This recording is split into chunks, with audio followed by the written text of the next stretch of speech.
Hello dear students, আজকে আহ, যে টপিকটা নিয়ে কথা বলবো এটা হচ্ছে ক্লাস 9-10-এর ফিজিক্সের তরঙ্গ শব্দ। তো এটার ব্যাপারে অনেক কথা শুনে আসছি যে এরকম অনেকে বলেছে যে এই তো তরঙ্গের যে ম্যাথগুলা, এই ম্যাথগুলার যে আলাদা আলাদা যে বিভিন্ন সূত্রগুলো আছে এগুলো কনফিউজিং। সো এই সূত্রগুলা নিয়ে ডিসকাস করার আগে ফার্স্টে তরঙ্গের ব্যাপারে আমরা একটু শর্টকাটে আলোচনা করে নেব। তো এখানে যেটা আমাদের জানতে হবে, তরঙ্গটা অ্যাকচুয়ালি কি? ওয়েভ। সহজ কথায় তরঙ্গটা হচ্ছে ওয়েভ। এখন ওয়েভটা কিভাবে ক্রিয়েট হয় বা ওয়েভটা অ্যাকচুয়ালি কি, এটা ইম্পর্টেন্ট। যেমন যদি হচ্ছে একটা নর্মাল স্ট্রিং ধরে নেই, সাপোজ এটা হচ্ছে একটা স্ট্রিং বা এটা হচ্ছে একটা রোপ, হোয়াট এভার। এরকম যদি একটা স্ট্রিং থাকে যেটা তার নর্মাল অবস্থা বা নর্মাল অবস্থাকে আমরা বলতে পারি ইনিশিয়াল যে অবস্থাটা, প্রাথমিক যে অবস্থাটা, তো প্রাথমিক অবস্থাটাকে আমরা নর্মালি জিরো ধরে নেই এবং বা সাম্যাবস্থাও বলে এটাকে। এখন এই জায়গায় আমরা যদি কোনো একটা ফোর্স ক্রিয়েট করি, আমরা যদি এই পাশে একটা ফোর্স যদি অ্যাপ্লাই করলে এই ফোর্সটা কি করবে? এই ফোর্সটা হচ্ছে এই যে স্ট্রিংটা আছে, এই স্ট্রিং এর এই পয়েন্ট থেকে শুরু করে এই পয়েন্টের দিকে চলে যাবে এবং যাওয়ার সময় এর মাঝখানে প্রতিটা যে কণা আছে, প্রতিটা কণার ভিতর দিয়ে সে ফোর্সটা যাবে। এখন কথাটা হচ্ছে যে ফোর্সটা যখন যাবে সে কিন্তু এমনি এমনি যাবে না। সে হচ্ছে যাওয়ার সময় আমরা যেটা জানি যে এখানে যতগুলা কণা আছে সবগুলা কণাকে সে পুশ করবে এবং এই জায়গায় এক ধরনের ভাইব্রেশন ক্রিয়েট হবে। যে প্রথমে একটা কণা সে তার পাশের কণাটাকে ধাক্কা দিবে, সে তার পাশেটাকে ধাক্কা দিবে। তো এইভাবে ধাক্কা দিতে দিতে এবং এই যে এখানে যে বলটা আছে সেই বলটা সঞ্চারিত হবে একেবারে লাস্ট পোর্শন পর্যন্ত। তো যখন বলটা আছে সঞ্চারিত হবে বা ফোর্সটা যখন এর ভিতর দিয়ে যাবে, তখন এখানে কি হবে? এখানে এক ধরনের কম্পন ক্রিয়েট হচ্ছে, যেহেতু সো কম্পনের কারণে এইটা আমাদের স্ট্রিংটা সে তার নর্মাল অবস্থায় থাকবে না, তার যে ইনিশিয়াল পজিশন সে এরভাবে থাকবে না। তো সেখানে এই যে এরকম একটা অবস্থা ক্রিয়েট হবে, এরকম একটা অবস্থা ক্রিয়েট হবে। তো এই যে আমাদের এই যে অবস্থাটা ক্রিয়েট হচ্ছে, আমাদের যে নর্মাল স্ট্রিংটা, সেই স্ট্রিংটাতে ফোর্স যখন যাচ্ছে, সে যাওয়ার সময় এই যে একটা আঁকা বাঁকা যে অবস্থাটা ক্রিয়েট হচ্ছে, এটাকে আমরা বলি ওয়েভ বা বাংলায় তরঙ্গ।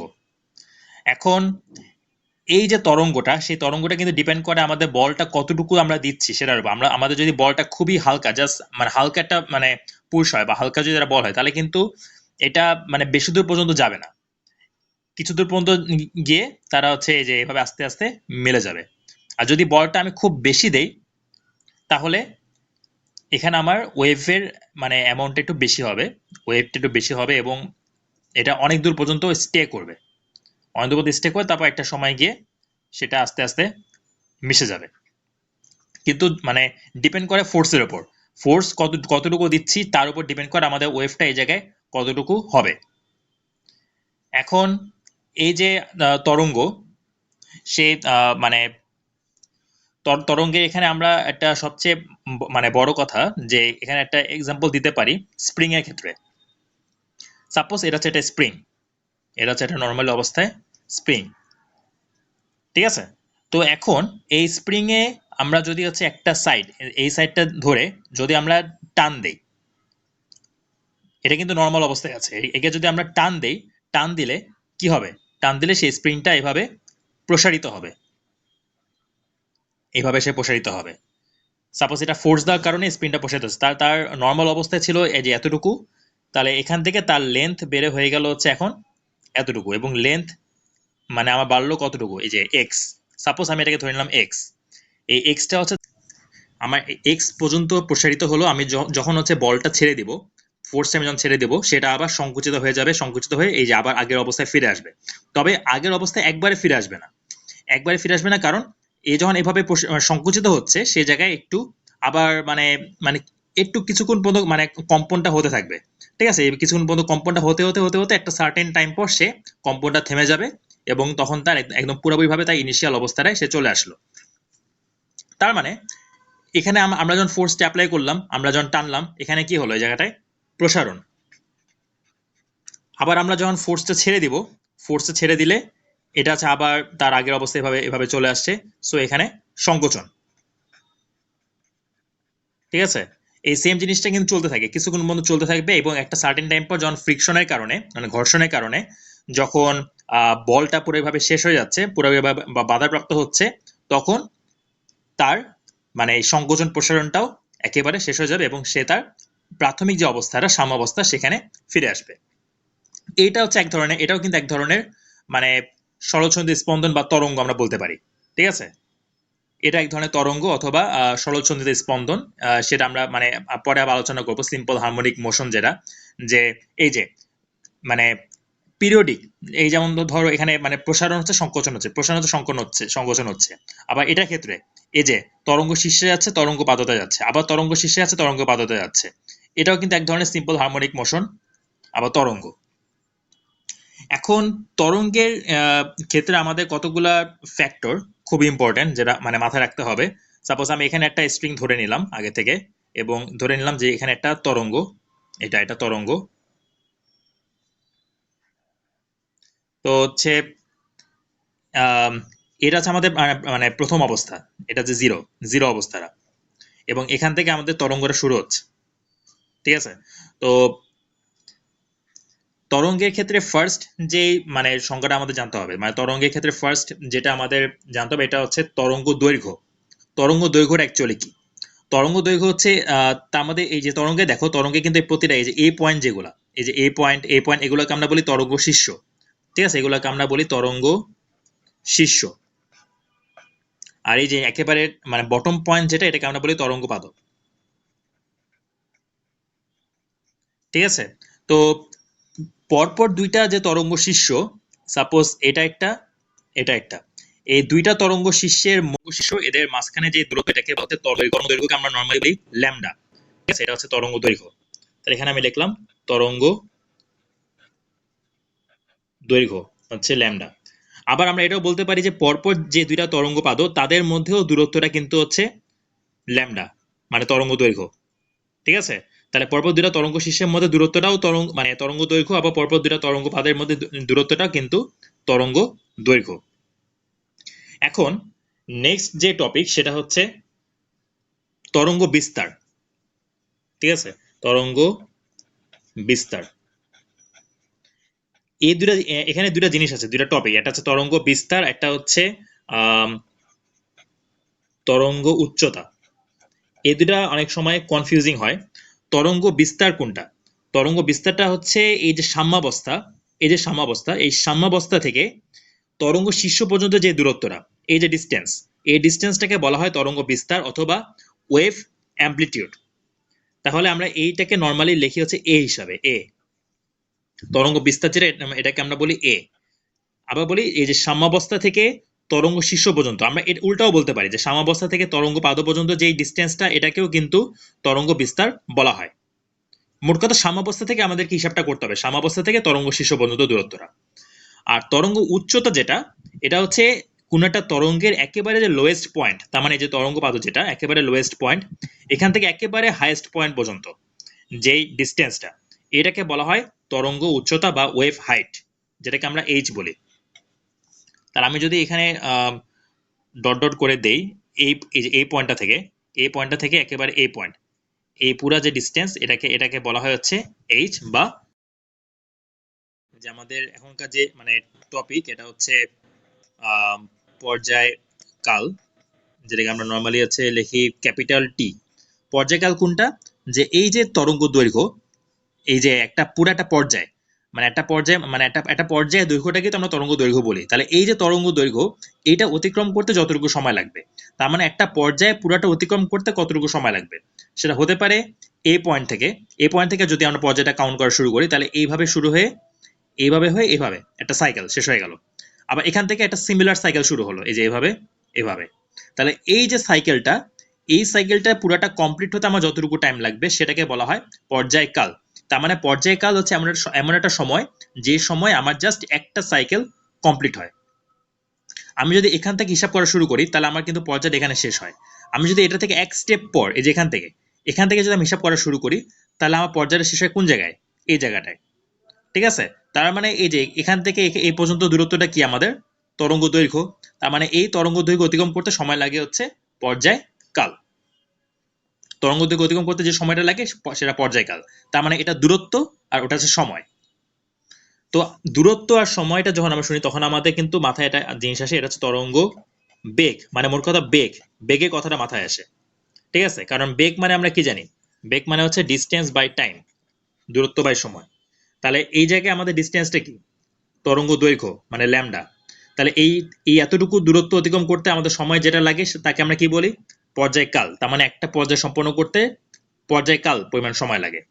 তাহলে এই এতটুকুর জন্য আমার যে তরঙ্গটা তার ভেলোসিটি বা তার বেগ সেটা কত হবে? সেটা হবে হচ্ছে এই দূরত্ব ডিভাইডেড বাই এই সময়। তার মানে বেগ যেটা মানে ভি কস্ট আমরা লিখতে পারি ল্যামডা ডিভাইডেড বাই টি। এটা আমাদের একটা ফর্মুলা। ঠিক আছে, V equals to lambda by T, এটা হচ্ছে তরঙ্গের ক্ষেত্রে বেগ, তরঙ্গ বেগ বা ওয়েভ ভেলোসিটি। আর আরেকটা আমাদের ফ্যাক্টর যেখানে এটা আছে, এটা হচ্ছে কম্পাঙ্ক অথবা ফ্রিকোয়েন্সি। ফ্রিকোয়েন্সি মানে কি? যে আমি যদি 1 সেকেন্ড টাইম নেই, সেই 1 সেকেন্ড টাইমের ভিতরে কতগুলা সাইকেল কমপ্লিট হয়, কতগুলা ফুল সাইকেল কমপ্লিট হয়। এখন 1 সেকেন্ডের মধ্যে আমার চাইলে একটা সাইকেলও কমপ্লিট হতে পারে, আবার অর্ধেকও কমপ্লিট হতে পারে, আবার হচ্ছে দুইটাও কমপ্লিট হতে পারে। ঠিক আছে, তার মানে 1 সেকেন্ডের ভিতরে হতে হবে সেটা। 1 সেকেন্ডের ভিতরে কতগুলা সাইকেল কমপ্লিট হয় সেটাকে বলা হয় কম্পাঙ্ক অথবা ফ্রিকোয়েন্সি, যেটাকে আমরা এফ বলি। ঠিক আছে, তো যদি এই জিনিসটা দেখি যে আমরা যদি হচ্ছে টোটাল মানে এন নাম্বার সাইকেল বা এন নাম্বার মানে পর্যায় যদি আমরা নেই, তার মানে সাপোজ আমরা কি জানি যে আমাদের যে পর্যায়কাল মানে টি হচ্ছে পর্যায়কাল। টি তাহলে টি সেকেন্ডে কমপ্লিট হয় কয়টা? টি হচ্ছে পর্যায়কালে সবসময় একটা পর্যায়ে কমপ্লিট হয়। তার মানে টি সেকেন্ডে কমপ্লিট হয় একটা পর্যায়। ঠিক আছে, একটা পর্যায় সাপোজ। তাহলে 1 সেকেন্ডে কমপ্লিট হবে কয়টা? অবশ্যই 1 ডিভাইডেড বাই টি। এখন 1 সেকেন্ডে যতগুলো কমপ্লিট হয় তাদেরকে আমরা কি বলি? কম্পাঙ্ক বলি। তার মানে এটা হচ্ছে আমাদের কম্পাঙ্ক 1 বাই টি। তাহলে আমরা কি লিখতে পারি যে এফ মানে কম্পাঙ্ক, F equals to 1 divided by T. এটা হচ্ছে আমাদের আরেকটা ফর্মুলা।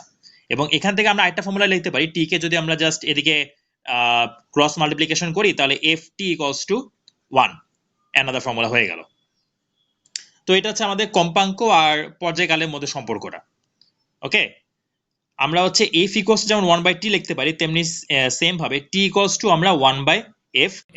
একটু আগে আমরা যেটা দেখলাম যে আমাদের একটা ফর্মুলা ছিল যে V equals to lambda by T, মানে তরঙ্গ বেগের V equals to lambda by T.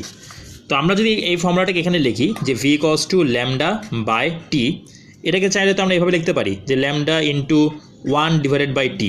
এই যে 1 divided by T, 1 divided by T মানে কি? এফ, তাই না? তাহলে আমরা এখানে কি লিখতে পারি যে ল্যামডা ইন্টু এফ, অবশ্যই লিখতে পারি। এটাকে আমরা এভাবে লিখতে পারি V equals two F lambda, এটাও লিখতে পারি। এই যে আমাদের আরেকটা most important formula V equals two F lambda, তার মানে তরঙ্গ বেগ ইকুয়ালস টু কম্পাঙ্ক ইন্টু তরঙ্গ দৈর্ঘ্য। ঠিক আছে, এটা আমাদের আরও একটা ফর্মুলা। তো এইগুলো হচ্ছে আমাদের মেনলি ফর্মুলা। আর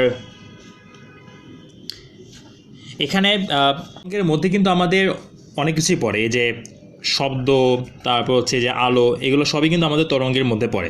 শব্দটা আমাদের একটা মাধ্যমের ভিতরে যাচ্ছে, কঠিন মাধ্যম, তরল মাধ্যম, বায়বীয় মাধ্যম, যে কোনো কিছুর ভিতরে কিন্তু শব্দ যায়। এক একটা মাধ্যমের ভিতরে বেগ আলাদা আলাদা হয়। কঠিনের ভিতরে একরকম বেগ, তরলের ভিতরে একরকম বেগ, বায়বীয় ভিতরে একরকম বেগ। ঠিক আছে, তরলের ভিতরে যেমন পানি হতে পারে, তেল হতে পারে, সব কিছুর উপর মানে সব কিছুর ভিতর দিয়ে কিন্তু শব্দ যেতে পারে, কিন্তু বেগের মধ্যে ডিফারেন্স থাকে। এই তরঙ্গের যে বেগটা, এই তরঙ্গের বেগটা ডিপেন্ড করে মেনলি কিসের ওপর? মাধ্যমের ঘনত্ব।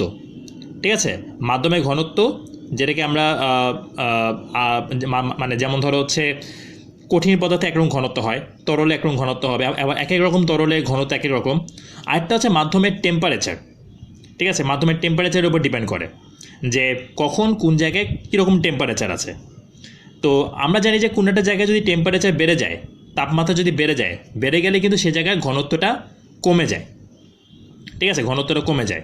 আবার তাপমাত্রা যদি হচ্ছে মানে কম হয়, তাপমাত্রা কম হলে ঘনত্ব নর্মালি বেশি থাকে, ঠিক আছে। তো এই জিনিসটা এটা ইম্পর্টেন্ট যে তাপমাত্রার উপর ঘনত্বের উপর ডিপেন্ড করে, তারপর হচ্ছে তাপমাত্রার উপর ডিপেন্ড করে শব্দের বেগ, শব্দটা তরঙ্গ, তো এগুলোর উপর ডিপেন্ড করে। তো আমরা হচ্ছে একটু পরে রিলেশনটা দেখবো যে মানে কিভাবে মানে শব্দটা ডিপেন্ড করছে ঘনত্বের সাথে তার কীরকম সম্পর্ক, মানে বেগের ক্ষেত্রে আর কি, বেগের সাথে ঘনত্বের কীরকম সম্পর্ক, বেগের সাথে তাপমাত্রার কীরকম সম্পর্ক। তার আগে একটা কথা বলে কি, যেমন ধরো হচ্ছে শীতকালে শব্দের বেগ যেরকম থাকবে গ্রীষ্মকালে কিন্তু সেরকম থাকবে না, কারণ টেম্পারেচারের মধ্যে ভ্যারিয়েশন থাকে, মানে ডিফারেন্স থাকে। সো দ্যাটস ওয়াই শীতকালে মানে কোনো একটা মানে সার্টেন প্লেসে শব্দের যে বেগটা, গ্রীষ্মকালে ওই সার্টেন প্লেসে শব্দের বেগ কিন্তু সেম হবে না। এটা হচ্ছে খুবই ইম্পর্টেন্ট একটা জিনিস, সেটা মাথায় রাখতে হবে। তো এই পর্যন্ত ছিল এগুলো কিন্তু মেন যে রুলস, মেন যে রুলস। এরপরে আরও অনেকগুলো রুলস আছে, এই টেম্পারেচার, তারপর হচ্ছে ডেন্সিটি, এগুলোর উপর ডিপেন্ড করে। তো এগুলোর উপর আলাদা আলাদা কতগুলো রুলস আছে ভেলোসিটির সাথে, তো আমরা একটু পর সেগুলো নিয়ে ডিসকাস করব।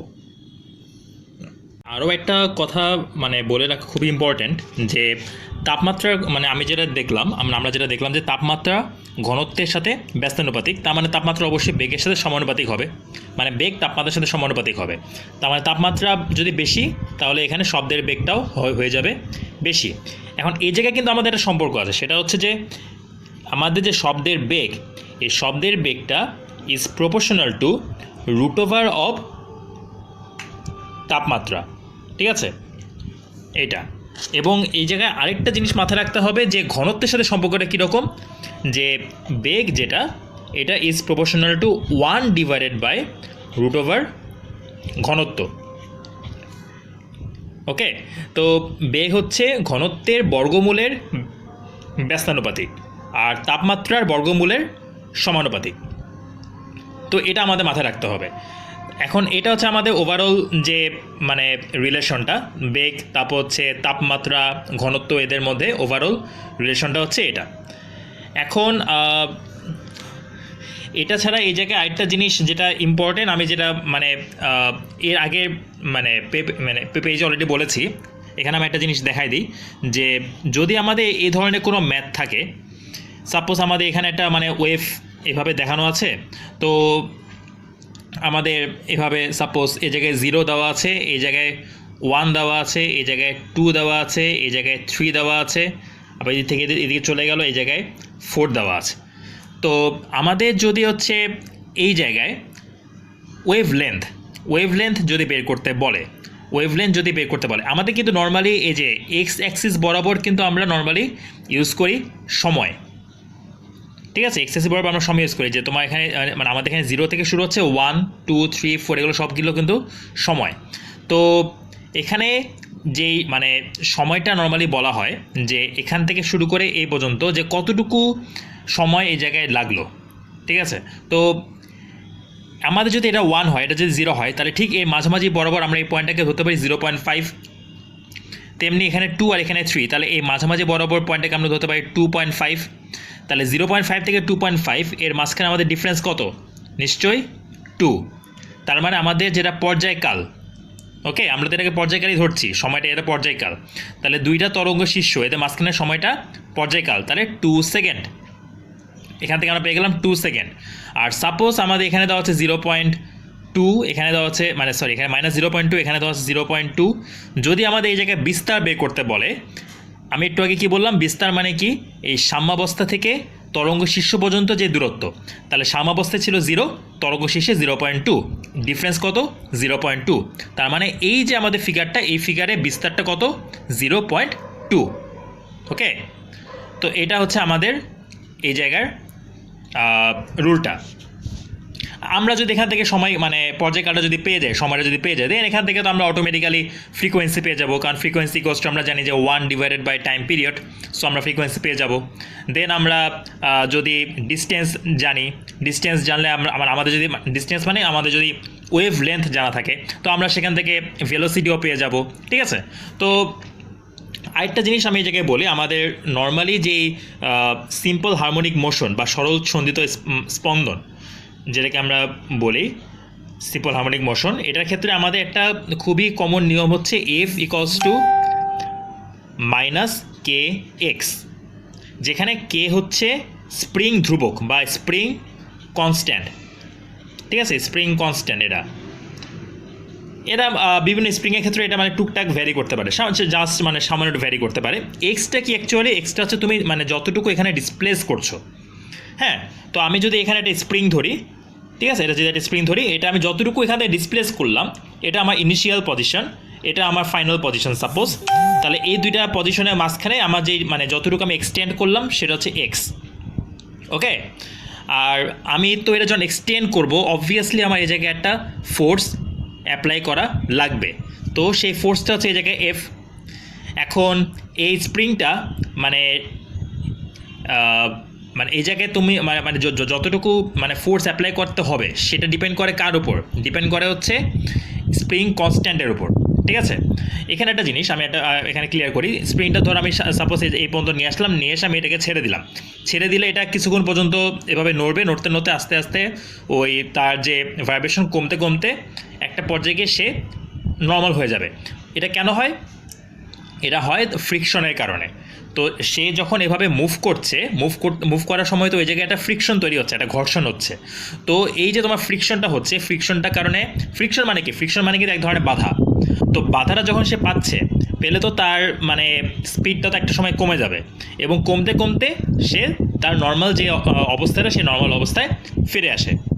এটা হচ্ছে আমাদের সিম্পল হারমোনিক মোশন। এটা যে কোনো কিছুর ক্ষেত্রে, এটা যদি কোনো একটা মানে ববের ক্ষেত্রেও হয়, যে সাপোজ এখান থেকে আমি একটা বব ঝুলাই দিলাম, এই জায়গায় একটা বব, এটাকে আমি এদিকে টেনে নিয়ে আসলাম, টেনে নিয়ে ছেড়ে দিলাম, ঠিক আছে, তাহলে এটা এভাবে প্রথমে যাবে, তারপর আবার এদিকে যাবে, আবার এদিক থেকে এদিকে আসবে, আবার এইভাবে করতে করতে একটা সময় গিয়ে সে আবার এই সার্টেন এই পজিশনটায় চলে আসবে।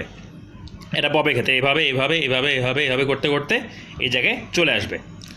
তো এই যে মানে এখানে যে সে যখন মুভ করছে, কার সাথে ঘর্ষণ হচ্ছে? নিশ্চয়ই বাতাসের সাথে। আমি যেহেতু বাতাসে এটা করছি, এটা বাতাসের সাথে ঘর্ষণ হচ্ছে। তো এই ঘর্ষণের কারণে তার স্পিডটা আস্তে আস্তে কমতে কমতে সে নর্মাল অবস্থায় চলে আসে, এবং এইখানে যে ফর্মুলাটা ইউজ করা হয় সেটা হচ্ছে যে এফ ইকুয়ালস টু মাইনাস কে এক্স। এখন তো এটা হচ্ছে আমাদের ওভারঅল যে মানে বেগ, তারপর তাপমাত্রা অথবা ঘনত্ব, এই রিলেটেড যাই দেওয়া থাকুক না কেন আমাদেরকে এই ফর্মুলা দিয়ে ফেলে করতে হবে। আমরা তো কখনো বাংলা লেখা দিয়ে লিখি না, আমরা নর্মালি লিখি কি V is proportional to root over T temperature. আর এটার ক্ষেত্রে আমরা ঘনত্বের ক্ষেত্রে আমরা নর্মালি কোন সাইন ইউজ করি? আমাদের 9-10 বইয়ে মেবি এটা দেওয়া নাই। ভি ইজ প্রপোর্শনাল টু 1/√ওভার রো, ঠিক আছে। এই সাইনটাকে বলা হয় রো। রো হচ্ছে ঘনত্বের সাইন। এক একটা আলাদা আলাদা পদার্থে কিন্তু ঘনত্ব এক এক রকম, এই জন্য এক একটা আলাদা আলাদা জায়গায় শব্দের বেগও আলাদা হবে। তেলের ক্ষেত্রে একরকম, মানে তেলের মধ্যে শব্দ যেতে পারে, সেখানে একরকম হবে, বাতাসে একরকম হবে। আলাদা আলাদা যে মানে ম্যাটেরিয়ালসগুলো আছে এগুলোর মধ্যেও মানে ভ্যারি করবে জিনিসটা। ওকে, তো এই পার্টটা যদি বোঝা যায়, দেন আমরা হচ্ছে এখানে একটা জিনিস ডিসকাস করব, সেটা হচ্ছে যে শব্দের প্রতিফলন আর হচ্ছে প্রতিসরণ। আমরা আলোর ক্ষেত্রে প্রতিফলন প্রতিসরণের নাম অলরেডি শুনে আসছি, রিফ্লেকশন, রিফ্র্যাকশন। শব্দের ক্ষেত্রে কি খুবই সিম্পল কথা, শব্দের প্রতিফলন কি? শব্দের প্রতিফলনটা হচ্ছে যে সাপোজ এখান থেকে একটা শব্দ ক্রিয়েট হলো, এবং এটা হচ্ছে একটা মানে এটা হচ্ছে একটা সামনে একটা অবস্টেকেল বা মানে মাধ্যমের চেঞ্জ হচ্ছে, এক জায়গা থেকে এক জায়গায় মাধ্যমে চেঞ্জ হচ্ছে। তো এই যে শব্দটা যে আসছে, শব্দটা থেকে কিছু পরিমাণ শব্দ যদি ব্যাক করে চলে আসে আবার তার আগের পজিশনে, এই ঘটনাটাকে বলা হয় শব্দের প্রতিফলন। আমরা যেটাকে বলি ইকো, মানে প্রতিধ্বনি যেটাকে বলি, ওটা কিন্তু এক ধরনের প্রতিফলন।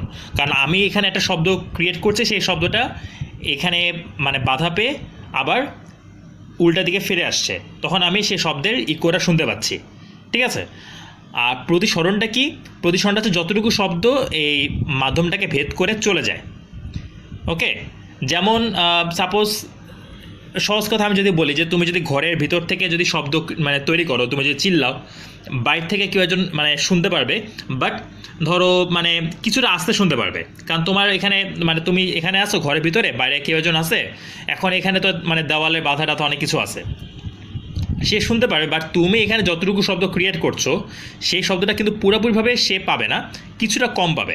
কারণ এই বাধার কারণে কিছুটা শব্দ ব্যাক করে চলে আসে, কিছুটা শব্দ ভেদ করে চলে যায়। হ্যাঁ, তো যতটুকু ভেদ করে চলে যাবে ততটুকুই হচ্ছে সে শুনতে পারবে। এবং এই ঘটনাটাকে আমরা বলি প্রতিসরণ। আমরা যেমন আলোর ক্ষেত্রে যেটা জানি যে এক মাধ্যম থেকে আরেক মাধ্যমে যাওয়ার সময় এই যে আলোটা এভাবে একটু মানে বেঁকে চলে যায়, মানে তার যে মেইন অ্যাক্সিসটা সেখান থেকে একটু যে মানে সে বেঁকে যাচ্ছে, ঠিক আছে। শব্দের ক্ষেত্রে কিন্তু ব্যাপারটা সেম, যে কিছু পরিমাণ সে মাধ্যম চেঞ্জ করে এদিকে চলে যাচ্ছে, মানে এক মাধ্যম থেকে আরেক মাধ্যমে চলে যাচ্ছে। এই ঘটনাকে বলা হয় শব্দের প্রতিসরণ। আরেকটা কথা আছে, সেটা হচ্ছে উপরিপাতন। উপরিপাতনটা হচ্ছে ওভারল্যাপিং, মানে সহজ কথা ওভারল্যাপিং যেটাকে বলা হয়, যে একটা তরঙ্গের উপর যদি আরেকটা তরঙ্গ এসে পড়ে, এভাবে একটা তরঙ্গের উপর যদি আরেকটা তরঙ্গ এসে পড়ে, দেন এটাকে বলা হয় ওভারল্যাপিং, উপরিপাতন। ওকে, যে একটা শব্দ এখানে ক্রিয়েট হচ্ছে সেই অবস্থায় আরেকটা শব্দ এখানে ক্রিয়েট হয়, এই ঘটনাটাকে বলা হয় হচ্ছে ওভারল্যাপিং। তো ওভারল্যাপিং যদি মানে খুবই নিখুঁতভাবে হয় তখন কিন্তু আমাদের মানে শব্দটাকে আলাদা করতে একটু প্রবলেম ক্রিয়েট হতে পারে। যেমন ইকোর সময় সবচেয়ে বেশি এই জিনিসটা বোঝা যায়, যে মানে ঘরের মধ্যে, আমরা যখন ঘরের মধ্যে আমাদের আশেপাশে অনেক আসবাবপত্র আছে, আমরা যদি চিল্লাই আমরা কিন্তু শব্দের ইকোটা সেভাবে শুনতে পাই না। কারণ এই কারণটা কি? এই কারণটা হচ্ছে যে এখানে ওভারল্যাপিং হয় অনেক বেশি। কারণ ফার্স্ট অফ অল ইকোর জন্য একটা সার্টেন ডিস্টেন্স মেনটেন করতে হয়, একটা সার্টেন ডিস্টেন্স মেনটেন করতে মাঝখানে আর অন্য কিছু থাকা যায় না। তো যদি মাঝখানে অন্য কিছু থাকে তার মানে সেখানে তো শব্দ বাধা পাচ্ছে। তো যদি এখানে বাধা পায় তার মানে কি, যে ইকোটার আসতে আমার যতটুকু সময় প্রয়োজন তার আগে কিন্তু ইকোটা চলে আসছে। দ্যাটস ওয়াই আমরা আমাদের মেইন যে শব্দ, আমরা যে শব্দটা এখান থেকে ক্রিয়েট করছি আর ইকোটা যে চলে আসলো, এই দুইটা শব্দকে আমরা আলাদা করতে পারি না। যেহেতু আমরা আলাদা করতে পারি না, দ্যাটস ওয়াই তখন আমরা ইকোটা বুঝতে পারি না। ইকো কিন্তু ঠিকই হয়। ওকে, আমি যে ঘরের মধ্যে যে চিল্লাচ্ছি বা কথা বলছি, ইকো কিন্তু হচ্ছে, কিন্তু আমি এটা বুঝতে পারছি না। কেন? কারণ আমার ঘরে অনেক আসবাবপত্র আছে, ঠিক আছে। সেই আসবাবপত্রগুলো থাকার কারণে আমার যে শব্দানুভূতি স্থায়িত্বকাল, যে মানে আমার কানে মানে অ্যাটলিস্ট যতটুকু মানে সময়টা দরকার, অ্যাটলিস্ট 0.10 সেকেন্ড, মানে 0.01 সেকেন্ড সময় দরকার, যে হ্যাঁ শব্দের মানে ওই অতটুকু সময় পর্যন্ত শব্দের রেস্টটা থাকে। এখন ওই রেস্ট থাকাকালীন অবস্থায় যদি আরেকটা শব্দ এসে পড়ে ওই জায়গায়, যদি ওখানে ওভারল্যাপিং হয়, তাহলে তো আমি ফার্স্ট শব্দ থেকে সেকেন্ড শব্দকে আলাদা করতে পারবো না। সো সিম্পল কেস সেটা এখানে হয়, যে তখন আমরা জিনিসটা বুঝতে পারি না, দুইটা শব্দকে আমরা আলাদা করতে পারি না, সো আমরা তখন ইকোটা বুঝতে পারি না। বা যদি আমাদের মধ্যে ডিস্টেন্স থাকে, আমাদের যে সোর্স আর যেটা অবস্ট্যাকেল, দুইটার মধ্যে যদি ডিস্টেন্স যদি সেরকম থাকে যে আমার ইকোটা ব্যাক করতে করতে 0.1 সেকেন্ড পার হয়ে যায়, তখন আমরা সেই জিনিসটা মানে দুইটা শব্দকে আমরা তখন আলাদা করতে পারি। তো এটা হচ্ছে আমাদের মানে ইকো শোনার জন্য যে মানে প্রয়োজনীয় যে ব্যাপারটা। এখানে কিন্তু একটা মানে কথা আছে যে মানে 1 সেকেন্ডে 10 ভাগের 1 ভাগ, তার মানে কত? আমরা কত বলতে পারি? 0.1 সেকেন্ড। আমরা এটাই বলি যে এতটুকু সময় হচ্ছে আমাদের শব্দানুভূতি স্থায়িত্বকাল, এতটুকু সময় অ্যাটলিস্ট গ্যাপ দিতে হয় মেন শব্দ আর ইকো এই দুইটাকে আলাদা করার জন্য। তো ওভারঅল এগুলোই ছিল হচ্ছে আমাদের মানে শব্দের যে মেইন যে রুলসগুলো আমাদের যেগুলো ইউজ হয়। আর আরেকটা রুলস যেটা মানে খুবই কমন, মানে যে কোনো তরঙ্গের ক্ষেত্রেই এটা মোটামুটি তোমরা সবাই জানো, যে আমরা জানি যে আমাদের যে টাইম পিরিয়ড মানে পর্যায়কাল, এটা কিন্তু একটা ইম্পর্টেন্ট সূত্র আছে। সেটা হচ্ছে যে 2π√L/G। এটা খুবই ইম্পর্টেন্ট একটা সূত্র। ওকে, 2π√L/G। তো এখানে আমরা জানি কি, এখানে জিটা হচ্ছে অবশ্যই 9.8, পাই তো পাই 3.1416, টি হচ্ছে আমাদের টাইম পিরিয়ড, আর এলটা হচ্ছে লেন্থ। ঠিক আছে, তাহলে 2π √L/G এটা আমাদের মানে নর্মালি টাইম পিরিয়ড বের করার একটা ফর্মুলা। তো এই ফর্মুলাটা আমরা অন্য কোনো জায়গাতে ইউজ করতে পারি। আমরা সাপোজ হচ্ছে আমাদের যদি কোনো একটা ম্যাথে জি বলা থাকে, এল বলা থাকে, টি সাপোজ বলা নাই, আমাদের বের করতে হলো সেই জায়গায় ফ্রিকোয়েন্সি। যদি ফ্রিকোয়েন্সি বের করতে বলে, খুবই সিম্পল জিনিস। ফ্রিকোয়েন্সি মানে আমরা কি জানি? ফ্রিকোয়েন্সি মানে 1/T। তাহলে সেই টি এর জায়গায় আমরা এই যে 2π√L/G এই জিনিসটা বসাই দিলে আমরা সেখান থেকে ফ্রিকোয়েন্সিটা পেয়ে যাব। ওকে, তার মানে আমরা পর্যায়কালটাও পেয়ে যাচ্ছি, ফ্রিকোয়েন্সিটাও পেয়ে যাচ্ছি। আমাদের যদি হচ্ছে কোনো মানে বেগ বলা থাকে, তাহলে সেই বেগটা, এখানে একটা ইম্পর্টেন্ট জিনিস যে আমাদের মানে বেগের ক্ষেত্রে টেম্পারেচার যদি বলা থাকে, সাপোজ টেম্পারেচার, আমরা তো বেগ আর টেম্পারেচারের মধ্যে, এখানে আমি একটা জিনিস ক্লিয়ার করে দিই, এই টি এর ব্যাপারটা একটু মানে খেয়ালে রাখতে হবে। কারণ আমরা দেখতে পাচ্ছি যে ক্যাপিটাল টি এখানে টাইম পিরিয়ডের জন্য ইউজ হচ্ছে, আবার ক্যাপিটাল টি কিন্তু টেম্পারেচারের জন্য ইউজ হয়। সো ম্যাথ করার সময় জিনিসটা মাথায় রাখতে হবে যে দুইটাকে মিলালে চলবে না, দুইটার সাথে দুইটা মিলানোর কোনো মানে প্রশ্নই ওঠে না। টাইম পিরিয়ডের সাথে এই টেম্পারেচারে কোনো ধরনের কোনো দিক থেকে কোনো মিল নেই, ঠিক আছে? সো ওইটার ক্ষেত্রে যে ফর্মুলাগুলো সেগুলো আলাদা, এটার ক্ষেত্রে ফর্মুলাগুলো আলাদা। সো আমাদের সেভাবে এটা মাথায় রাখতে হবে।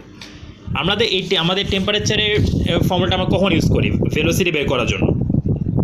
সাপোজ আমাদের 0 ডিগ্রি টেম্পারেচারের জন্য ভেলোসিটি বলা আছে, তাহলে 30 ডিগ্রি সেলসিয়াসের জন্য তাহলে ভেলোসিটি কত হবে কোন একটা জায়গায়? তাহলে সেভাবে আমাদের বের করতে হবে, যেহেতু আমাদের এখানে সমানুপাতিক রিলেশন, ঠিক আছে? সমানুপাতিক রিলেশন মানে কি?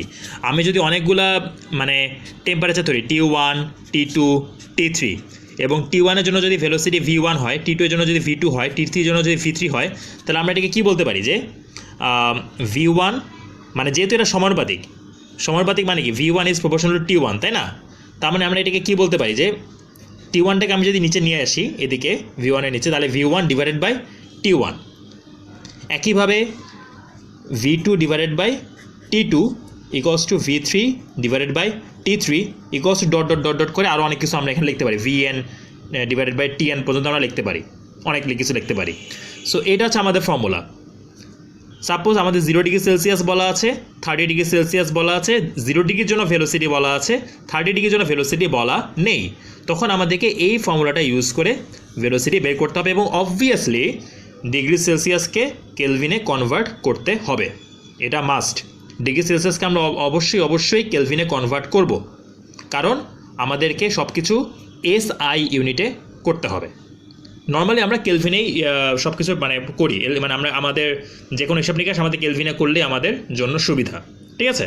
সো আমাদেরকে এভাবে করতে হবে, এটাকে কেলভিনে নিয়ে এসে করতে হবে, তাহলে আমরা ভেলোসিটি পেয়ে যাব। ভেলোসিটি পেয়ে গেলে মানে এই সবগুলো রুলস কিন্তু ইন্টার রিলেটেড। সাপোজ তুমি এখানে ভেলোসিটি পেয়ে গেছো, ভেলোসিটি পেয়ে গেলে সেই ভেলোসিটিটা এই জায়গায় গিয়েও কাজে লাগতে পারে। হ্যাঁ, সাপোজ আমাদের এখানে F দেওয়া আছে, ভেলোসিটিটা আমরা এখান থেকে বের করে নিয়ে আসলাম, এখানে তো আমাদের F দেওয়া আছে, তাহলে আমাদের একটা ফর্মুলা আছে, সেটা হচ্ছে যে V equals to F lambda. আমাদের সাপোজ ল্যামডা বের করতে বললো, তাহলে আমরা ভিটা বের করলাম, ওখান থেকে Fটা বের করলাম হচ্ছে এই জায়গা থেকে করে আমরা ল্যামডা বের করব, lambda equals to V divided by F। এভাবে করে আমরা ল্যামডাটা বের করে ফেলবো। তো এই সবগুলা ফর্মুলা একটার সাথে একটা এটা রিলেটেড। সো ফর্মুলাগুলোকে ঠিক এভাবে মাথায় রাখতে হবে, আর চিহ্নগুলোর ব্যাপারে একটু খেয়াল রাখতে হবে। ওকে, তো হচ্ছে আজকে আমি ভিডিওটা এখানে শেষ করছি। যদি মানে কারো মানে কোনো জায়গায় যদি প্রবলেম থাকে, তাহলে কমেন্টে বা ইনবক্সে বা অন্য যে কোনো ওয়েতে আমাকে জানালে আমি সেটা নিয়ে পরবর্তীতে আবার বলবো। ওকে, থ্যাংক ইউ।